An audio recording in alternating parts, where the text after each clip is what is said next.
Hi everyone! Today, isosolve natin na isang equation. So we have here 3 times the quantity x minus 4 plus 2x is equal to 21.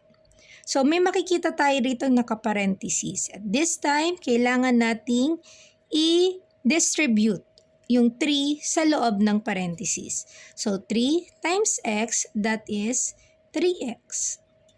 3 times negative 4, take note, kasali po yung negative doon. Negative 4 is equal to negative 12. And then, let's copy the rest of the equation. Is equal to 21. Now, on the left side, ititira natin yung ating mga variables. At ang ating constant dito na negative 12, i-move natin to the right side. Pag minove natin to the right side of the equation, magiging plus 12 siya. Okay, so let's continue. 3x plus 2x, that is 5x, is equal to 21 plus 12, that is 33.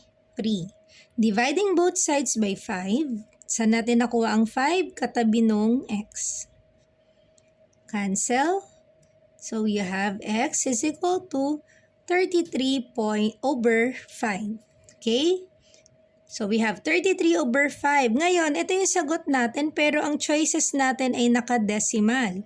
So anong gagawin natin? We have to divide 33 by 5. So you have 33 divided by 5, that is 6. So 30 minus 33 minus 30, that is 3. Put decimal point and then add 0 here. So bring down 30 divided by 5, another 6. 6 times 5, that is 30. Subtract 0. So our answer here is letter B. Okay? So, antayin ko yung sagot mo dito sa number 10. Ang given natin, y plus 5 is equal to 9 times y minus 3. Intayin ko yung comment mo dito sa ating comment section. Thank you for watching. Bye-bye!